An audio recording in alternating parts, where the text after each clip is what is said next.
ఒక ట్రైన్లో ఇద్దరు అమ్మాయిలు ప్రయాణం చేస్తున్నారు. ఇద్దరు ఫ్రెండ్స్ ప్రయాణం చేస్తూ ఉంటే ఒక అబ్బాయి ఫోన్ చేశాడట. ఏం చేశాడట? ఫోన్ చేశాడట. ఫోన్ చేస్తే ఫోన్లో మాట్లాడాడు. ఎవరితో మాట్లాడావని ఇంకొక అమ్మాయి అడిగిందట. నా బాయ్ ఫ్రెండ్తో మాట్లాడారని ఈ అమ్మాయి అన్నదట. కొంత దూరం వెళ్ళిన తర్వాత మరొక అబ్బాయి ఫోన్ చేశాడట. ఫోన్ చేస్తే మళ్ళీ అబ్బాయితో మాట్లాడిందట. ఇప్పుడు నీకు ఎంతమంది బాయ్ ఫ్రెండ్స్ అంటే ఇద్దరు అన్నదట. ఇద్దరు ఎలా మెయింటైన్ చేయగలుగుతుందో, ఇద్దరు అవసరమా అని ఇంకొక అమ్మాయి అడిగితే, ఒక ఆయనతో ఫ్రెండ్షిప్, ఇంకొక ఆయన పాకెట్ మనీ. ఒక ఆయనేమో స్నేహం కోసం, ఇంకొక ఆయనేమో డబ్బు కోసం. ఎంత దారుణం అండి! ఏమండి, ఒక స్త్రీకి ఉండకూడనటువంటి భయంకరమైనటువంటి ఆలోచన అండి. భర్త లేడిని ప్రభుతో చెప్తే ప్రభు మొత్తం బయట పెడుతున్నాడు. ప్రభు మొత్తం బయట పెడుతున్న ఒక రోజు ఉంది. మనం చేసిన ప్రతి పాపం బయటికి వచ్చి ఒక రోజు ఖచ్చితంగా ఉంది. చెట్టు మీద పండు పండుద్ది. అలానే మన పాపం కూడా ఏదో ఒక రోజు పండుద్ది. ఎవరు చూడటం లేదో, ఎవరికి తెలియలేదో, చీకట్లో చేస్తున్నాను, దూర ప్రాంతంలో చేస్తున్నాను, సెల్ ఫోన్లో చాటింగ్ చేస్తున్నాను, ఎవరికి తెలియదులే అని నువ్వు అనుకుంటున్నావు. కుదరదమ్మా, అందరికీ తెలుసు. నీవే నీకు తెలియదు అనుకుంటున్నావు. జాగ్రత్త. ఏదో ఒక రోజు బయటపడే రోజు ఉంటుంది, దగ్గరలోనే ఉంది. ఒళ్ళు చింతపండయ్యే రోజు కూడా ఒక రోజు ఉంది. నీ ఒంటికి భయంకరమైన రోగం సోకే రోజు కూడా దగ్గరలో ఉంది.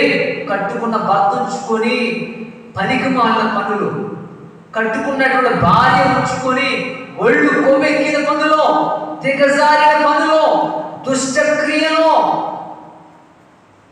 ఏమండి, మనుషులు ఎంతగా దిగజారిపోయి ఎంత నీచమైన పనులకు ఒడిగడుతున్నారో తెలుసా? ఎవరికట 5 భర్తలు ఉన్నారట, పైగా ఇంకొక ఆయన కూడా ఉన్నాడట. ఎంత దారుణం అండి, ఎంత భయంకరం అండి. ప్రభుత్వం ఒక్కొక్కడు బయట పెడుతున్నాడు, ఒక్కొక్కటి బయట పెడుతున్నాడు. రేపు మన జీవితాల్లో కూడా త్వరలో జరగబోయేది అదే. సెల్ ఫోన్లో మాట్లాడుతున్నానుగా, మా ఇంట్లో నుంచి బయటికి పోగానే సీక్రెట్ సెల్ ఫోన్ తీయటం, మాట్లాడటం. మా ఆయనకు తెలియదు, పిల్లలకు తెలియదు, దేవుడికి తెలుసుగా.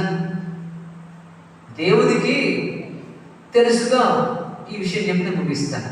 ఒకనొక సమయంలో భర్త ఆఫీస్లో ఉద్యోగం చేసేవాడంట.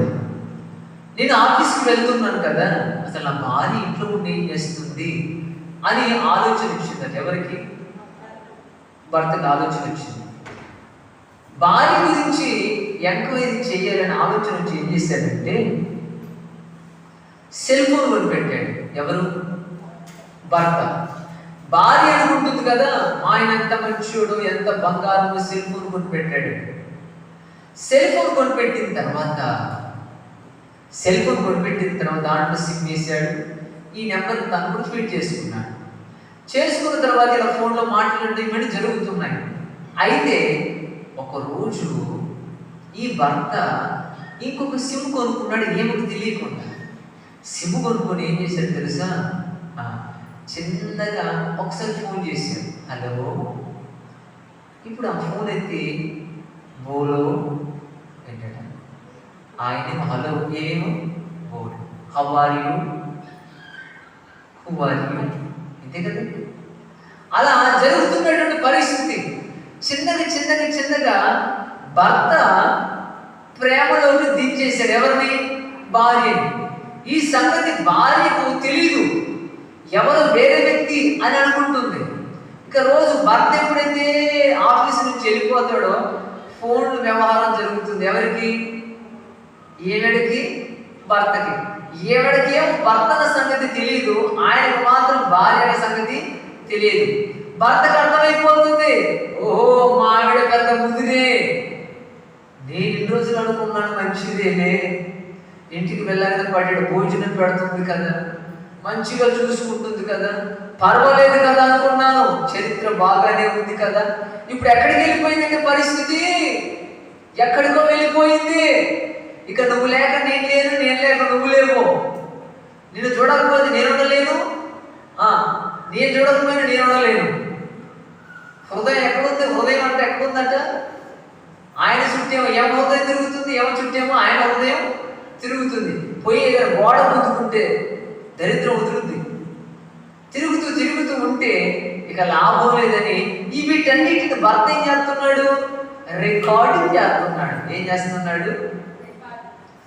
అందుకనే గతించిన వారాలు ఒక ప్రసంగం చేసేటప్పుడు చెప్పాను, ఫోన్లో మాట్లాడేటప్పుడు ఒళ్ళు జాగ్రత్త పెట్టుకుని మాట్లాడితే మంచిది. ఈ రోజుల్లో భార్య మాట్లాడిన నమ్మకం వల్ల రికార్డింగ్ చేసే భర్తలు కూడా ఉన్నారు. రికార్డింగ్ మొహముడు. ఒకవేళ భర్తే మాట్లాడుతున్న రికార్డింగ్ చేసే భార్యమణులు కూడా నమ్మకాలు లేనటువంటి పరిస్థితి. భర్త భార్య నమ్మట్లే, భార్య భర్త నమ్మట్లే. దేని చెబుతున్నారు? This is cell phone. Yeah ఒప్పు. ఏ ఒప్పు? ఒప్పు. రెడ్మీ ఏమంట ఏం పేర్లు అంటే సెల్ ఫోన్ నమ్ముతున్నారు అనమాట. అందుకే మన ఫోన్లో మాట్లాడేటప్పుడు మనం జాగ్రత్తగా మాట్లాడాలి. అయితే మొత్తానికి అయితే రికార్డింగ్ చేసి పెట్టాడు, గమనిస్తున్నాడు. ఆఫీస్కి వెళ్ళేటప్పుడు ఎప్పుడు పంపించేట్టుగా పంపిస్తుంది, వచ్చిన తర్వాత ఎప్పుడు చేసినట్టుగా చేస్తుంది. కానీ మధ్యలో మాత్రం ఏం చేస్తుంది? ఫోన్లో మాత్రం మొబైల్లో డేటా అయిపోయింది అనుకో, రీఛార్జ్ అయిపోయింది అనుకో, రీఛార్జ్ కూడా ఆయనే వేస్తున్నాడు. ఇంకేముందండి, ఫ్రీగా మాట్లాడే ఫీజు కట్టి పని కూడా లేదుగా. ఒకరోజు ఏం జరిగిందో తెలుసా? ఎప్పుడు ఇంటికి వచ్చినా భర్త ఆ సిమ్ని వాడేవాడు కాదు, ఆ సిమ్ని సీక్రెట్గా ఉంచేవాడు. కానీ ఒకరోజు స్నానానికి వెళ్ళి ముందు ఫోన్ అక్కడ పెట్టి వెళ్ళాడు. వెళ్ళిన తర్వాత బాత్రూంలో స్నానం చేస్తున్నాడు భర్త. ఇప్పుడు ఏం చేసిందో తెలుసా? ఎవరు? భార్యామణి. నా మొగుడు స్నానానికి వెళ్ళాడుగా, ఈ ఖాళీ టైంలో నా ఫ్రెండ్తో, నా బాయ్ ఫ్రెండ్తో మాట్లాడుకోవచ్చు అని ఫోన్ చేస్తుంది. ఇప్పుడు రింగ్ అవుతుంది ఫోన్. ఎక్కడ రింగ్ అవుతుంది? ఇంట్లోనే రింగ్ అవుతుంది. ఎక్కడ రింగ్ అవుతుంది? ఇంట్లో రింగ్ అవుతుంటే దిమాగ్ ఖరాబ్ అయిపోయింది బిడ్డది. మరి గట్ల కాదా బిడ్డ, నువ్వు చేసిన పనికి మాల పనికి గట్లా ఉంది. అర్థమైపోయింది, ఈ ఫోన్లో మాట్లాడింది ఇన్ని రోజులు నా ఫ్రెండ్ కాదు, నా మొగుడు. భర్త స్నానం చేసి వచ్చాడు. వచ్చిన తర్వాత ఏమైందో తెలుసా? అమ్మాయి, ఎవరు ఫోన్ చేశారో ఒళ్ళంతా చెమట, బీపీ డౌన్ అయింది, ఏం మాట్లాడాలో తెలియటంలా. అప్పుడు పొజిషన్ ఎలా ఉంటుందో తెలుసా బిడ్డ? భరించిన వారికి, అనుభవించిన వారికే తెలుస్తుంది. మెట్లు ఎక్కిపోతున్నాయి. ఇన్ని రోజులు రహస్యంగా చేసినటువంటి పాపము నేను ఎవరితో కాదు కట్టుకున్న నా భర్తతోనో. ఎవరమ్మా ఫోన్ చేసింది? చెమట్ల దగ్గర ఎందుకు టెన్షన్ పడుతున్నావు? ఏమైంది? అంతేలా చూస్తే భార్య నెంబర్ బయటపడి. ఇక తర్వాత మీకు చెప్పాల్సిన అవసరం లేదనుకుంటాను నేను. పెళ్ళప్పుడు చాలా మంది కడతారు మామిడాకు, ఇటువంటి జరిగితే ఇస్తాకులు, విడాకులు, తర్వాత చస్తారు, తర్వాత వాటిని కడతారు ఇస్తరాకులు. అంతే కదా. చాలా మంది ఈ రోజుల్లో నేను చేసే పాపం ఎవరికి తెలియదు. మలకాపురంలో చేయట్లేదుగా, జగ్గిపేటలు చేస్తున్నానుగా. ఇక్కడ ఫోన్లో మాట్లాడలేదుగా, పత్తి కలుపు దగ్గర మాట్లాడుతున్నానుగా. ఇక్కడ పైకి మాత్రం మంచిగానే కనపడుతున్నాను, చేసేవి చేస్తున్నానుగా అనుకుంటున్నా బిడ్డ. భార్య కళ్ళు కప్పొచ్చు, భర్త కళ్ళు కప్పొచ్చు, పిల్లల కళ్ళు కప్పొచ్చు, కానీ దేవుని కళ్ళు మాత్రం కప్పము. ఏదో ఒక రోజు బయటపడే రోజు ఒకటి ఉంది. నీ వీపు విమానం మోత మోగే రోజు కూడా ఒకటి ఉంది. నీ ఒళ్ళు పల్లీల చట్నీ అయ్యే రోజు కూడా ఒకటి ఉంది. కాబట్టి జాగ్రత్త పడో. దేవునికి స్తోత్రం. ఎంతమంది భర్తలు అంటండి ఏమిడికి? మొత్తం 5+1 6 అంట. ఒక్కరితోని కాపురం చేయడానికి తల గోడ గుద్దుకొని, దిండు గుద్దుకొని, మంచాన్ని కొట్టుకొని, అప్పుడప్పుడు గ్యాస్ స్టవ్ కొట్టుకొని, రైస్ కుక్కర్ కొట్టుకొని, పప్పు గుత్తితో కొట్టుకుంటేనే చాలా కష్టమైపోతుంది. మరి ఏమిడా దేవుడు ఖచ్చితంగా మనం చేసిన ప్రతి పాపాన్ని బయటికి తెస్తాడో. దేన్నైనా దాయగలవచ్చేమో, కానీ పాపాన్ని మాత్రం, కడుపులో ఉన్నటువంటి, గర్భంలో ఉన్నటువంటి బిడ్డలు కానీ, కొడుకులు కానీ తల్లి దాయలేదు. 9 నెలల తర్వాత ఖచ్చితంగా బయటకు వస్తారు. పోయి 10 నెలల తర్వాత బయటకు వస్తుంది బిడ్డ. నువ్వు దాయాలని చూసిన కుదరదు. పాపం కూడా అంతే. పాపం కూడా ఏదో ఒక రోజు బయట పడుతుంది. నీ ఈ విమానం మోగడం ఖాయమో. దేవునికి స్తోత్రం. అందుకే సేవకుడు నీకు క్షేమకుడు చెబుతున్నాడు, ఇక నేను మనసు మార్చుకో. ఎవరు ఈ మధ్య రీసెంట్గా ఒక విషయం విన్నానండి, బెత్తరపోయానండి. పోయి అమ్మ యవనస్తులు పెళ్లి కాని పిల్లలు లవ్లో పడ్డారంటే, లవ్లు కదా వరదలో. ఏమండి, పెళ్ళి పిల్లలై మనవరాలు ఎత్తుకునే స్థితికి వస్తే నీకు లవ్ కావాలా బిడ్డ? నేను తొంగలేస్తూ ఒక్క నేను దినం చేయ, నీకు పోయే రోగం వచ్చిందా? ఏమండి, నేను స్టన్ అయిపోయాను. ఎవరికి తెలియకుండా సీక్రెట్గా చేస్తుందని పేరు చెప్పకూడదు. అయ్యగారు అమాయకంగా ఉంటాడు, ఏం తెలియదు అనుకున్నారా? అమాయకంగా ఉన్న వాళ్ళని నమ్మొద్దు. తెలుసా మీకు? ఒక వ్యక్తి అమాయకంగా ఉన్నాడు, అగ్ని పర్వతంలో అంటాడు అన్న సంగతి. దేవునికి స్తోత్రం. నీకు పోయే కాలం రాను. నీకేం పుట్టింది మాయకక్కరా? భర్త ఉంచుకొని ముసల్తనానికి వచ్చి, పిల్లలు పెళ్ళిడికి వచ్చిన తర్వాత, పిల్లలు చదువుతూ ఉంటే నీకు భర్త కావాలా దరిద్రపుదానా అని అంటారు. తిడతారు. నేను చెప్తున్నాను. కామన్గా ఆ మాట్లాడతారు కదా. బుద్ధి లేని పనులు, పనికి మాలిన పనులు. ఇలా ఎంతమంది జీవితాన్ని పాడు చేస్తాం, ఇలా ఎంతమంది జీవితాన్ని నాశనం చేస్తాం. ఇదిగో ఈమె చరిత్ర బయటపడ్డట్టు ఏదో ఒక రోజు నీ చరిత్ర కూడా బయటపడతాను. దగ్గరనే పడింది, రోజు కూడా దగ్గర పడదు. నీకు డీజే పెట్టి పెళ్లి చేస్తారు ఫుల్గా. నీకు డీజే పెట్టి ఏం చేస్తారు? మెత్తగా డీజే పెడతారు, బిర్యానీ పెడతారు, భోజనాలు కూడా పెట్టి పెళ్లి చేస్తారు అందరి ముందు. కనీసం ఎక్కడైనా మనస్సును మార్చుకో. చివరి శ్వాస విడిచే వరకు నీ శరీరం మీద నీ భర్తకు తప్ప వేరే పురుషుడికి అధికారమో లేదో.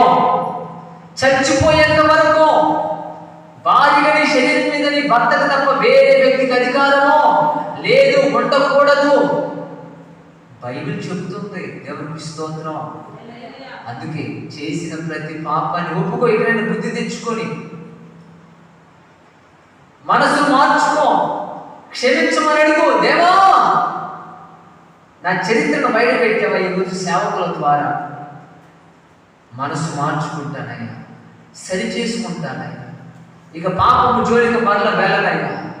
నేను నష్టపోకముందే, నేను చేసిన పాపాలు బయటికి రాకముందే, ఒళ్ళు చింతపండు చట్నీ కాకముందే, గ్రైండర్లో వేసి రుబ్బకముందే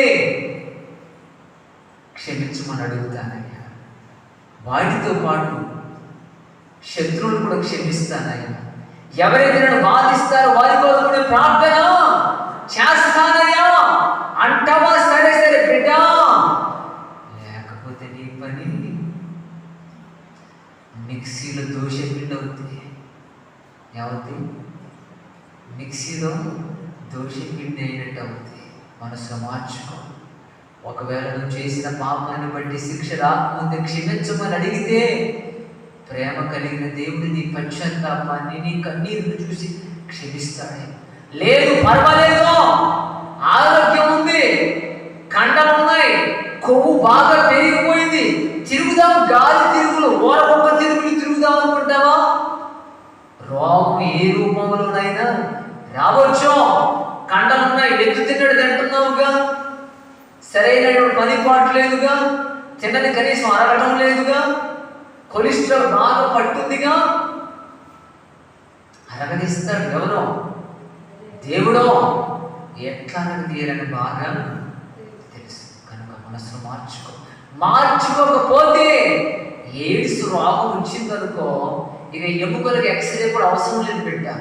ముఖమంతా రాగిపోయి, ఒళ్ళంతా దగ్గరకు వచ్చి, కళ్ళన్నీ గుంటలు పడి, పళ్ళన్నీ ముందుకు వచ్చి, అబ్బా ఒకప్పుడు ఎంత బాగా అర్థం చూసుకునేదానివో, నన్ను చూడు నా జడ చూడు, నన్ను చూడు నా పైడి చెంగు చూడు, నన్ను చూడు నా మెడ చూడు, ఎంత ఎంత ఇస్తే రద్దంతో నేను చెయ్యం.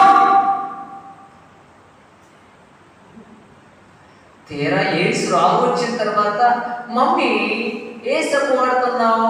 సంతూర్. అప్పుడు ఇప్పుడు ఇంకేం సంతూర్. మొహం కడుక్కుంటానికి పోతే మొత్తం ఎముకలే తగులుతున్నాయి, ఇంకేం కడుక్కుంటుంది మొహం? స్నానం చేద్దామని మొత్తం అస్థి పంజరం అయిపోయేందుకు పాపాలు చేసి చేసి చేసి చేసి చేసి చేసి చేసి చేసి రోగం ముదిరి ముదిరి ముదిరి ముదిరి ఎయిడ్స్ రోగం ముదిరి, ఎయిడ్స్ రోగం ముదిరి, ఎయిడ్స్ రోగం ముదిరి ముదిరి ఒళ్ళంతా ఎండిపోయిన నత్తా తయారీ. ఇప్పుడు ఒక దగ్గర కూర్చుందామంటే కూర్చుని, పడుకుందామన్నా పడుకుని, అప్పుడు ఒళ్ళు ఉంది కానీ ఎక్కడ పడితే అక్కడ తిరిగాం, అడ్డగోళ్ళు తిరుగుడు తిరిగాం, ఎక్కడ కూర్చుంటే అక్కడ కూర్చుంటావు, ఎంతసేపు మాట్లాడావు అంతసేపు మాట్లాడావు. ఇప్పుడు మాస్టర్ గారు పోయి బిడ్డ ఎలా ఉందంటే, ఇంకా మంది మాస్టర్ గారు దగ్గర పడింది నాకు. ఏం దగ్గర పడింది? దగ్గర పడింది. అప్పుడు బిడ్డ అప్పుడు చెల్లెక చేర్చాను మాస్టర్ గారు. ఎప్పుడు? అప్పుడు నేను వాక్యం చెప్పేది కదా నీకు, చెప్పాను మాస్టర్ గారు, అప్పుడు చెప్పాను కానీ ఒళ్ళు కోవిడ్ అట్లా చేర్చాను నేను. ఇప్పుడు నేను ఏం చేయాలి? క్షమించమని అడగనా? అంతైపోయిన తర్వాత క్షమించమని అడుగుతావా? చూసేంత నరకంలో నిన్ను. దేవునికి స్తోత్రం. రోగాలు ఫ్రీగా వస్తాయి ఏమండి, కానీ ఇటువంటి బ్యాచ్ ఏం చేస్తారు తెలుసా? రోగాలు కావాలని మార్కెట్లో కూరగాయలు కొనుక్కుంటారు. వీళ్ళు ఏం చేస్తారు? కూరగాయలు కొనుక్కున్నట్టుగా కొనుక్కుంటారు. తీరా రోగం తగ్గదు, వీరి పాపము పోదు. చివరికి మన్నే గదయ్యా మన్నే గదయ్యా, కన్ను తెరిస్తే వెలుగురా, కన్ను మూస్తే చీకటిరా. ఈ పాటలే ఎప్పుడు? పరదేశులము ప్రియులారా మనపురమిది కాదిప్పుడు. ఎప్పుడు? చచ్చినప్పుడు. ఉన్నప్పుడు ఇక్కడే, చచ్చిన తర్వాత నీ పురం ఇప్పుడు కదా. ఎక్కడ నీ పురం? ఎక్కడ? పాతాళపురం. అక్కడికి వెళ్తా. ఎందుకు నాన్న? చిన్న జీవితం కదా మనది. రేపు చూస్తామో లేదు గ్యారెంటీ లేదుగా. గుండె కొట్టుకోవడం ఆగిపోతే అయిపోద్దిగా మన పని. ఆక్సిజన్ అందకపోతే అయిపోద్ది కదా. బ్రెయిన్లో బ్లడ్ సరఫరా ఆగితే అయిపోద్ది కదా. బీపీ ఎక్కువ ఉన్నా చావే, తక్కువ ఉన్నా చావే. షుగర్ ఎక్కువ ఉన్నా చావే, తక్కువ ఉన్నా చావే. ఎక్కువ తిన్నా చావే, తక్కువ తిన్నా. ఎక్కువ తింటే అరగదాయే, తక్కువ తింటే వణుకుడాయే. అట్లా బాధే, ఇట్లా బాధే. ఎన్ని బాధలు పడుతూ పాపం చేసి బతుకుతావా బిడ్డ? సేవకుడిగా నా మాట వినండి. మనకున్న ఈ చిన్న జీవితంలో ఏవేవో పొరపాట్లు చేశాం. ఎవరంటే పాపం చేయనంత పుణ్యపురుషులు భూమి మీద ఎవరైనా ఎచ్చడైనా ఉన్నారా అంటే? అందరూ పాపములు చేసిన వారే. కానీ మన ప్రభు ఉన్నాడు, పాపాలు క్షమించే ప్రభు ఉన్నాడని ఆయన దగ్గరకు వచ్చి ప్రార్థన చేసి క్షమించబడతాం. కానీ మరలా నువ్వు అదే పాపాన్ని చేస్తూ ఉంటే నీకు తాట తీయడం మాత్రం ఖాయం. అది ఏ రూపంలోనైనా అవచ్చు. కనుక తండ్రి, తెలియక నేను పాపం చేశానని దొంగ తిరుగులు మాట్లాడకుండా, తండ్రి పాపం చెయ్యకూడదని, పాపం చేస్తే నష్టం వస్తుందని, కీడు వస్తుందని, శాపం వస్తుందని, నరకానికి వెళ్ళవలసిన పరిస్థితి వస్తుందని సేవకుడు ఎన్నోసార్లు మొత్తుకున్నాడయ్యా. నా గురించి చెప్తున్నాడని నా మనసులో సేవకుడి మీద సనుక్కున్నానయ్యా. తెలుసుకున్నాను తండ్రి, పాపాన్ని బట్టి భయంకరమైన రోగాలు వస్తాయని, మరణించవలసి వస్తుందని, చచ్చిన తర్వాత భయంకరమైన అగ్ని గుండంలోకి వెళ్ళవలసి వస్తుందని తెలుసుకున్నానయ్యా. మరలా నా జీవితంలో ఎప్పటికీ పాపపు వైపు నేను చూడనయ్యా అని మాట ఇవ్వగలిగితే దేవుడు ఖచ్చితంగా క్షమిస్తాడు. లెటర్స్ ఇప్పుడు ప్రార్థన చేసుకుందాం. కళ్ళు మూసుకుందాం. ప్రార్థన దయచేసి అందరూ మోకరించండి. ఎవరి మట్టుకు వారు ప్రార్థన చేద్దాం.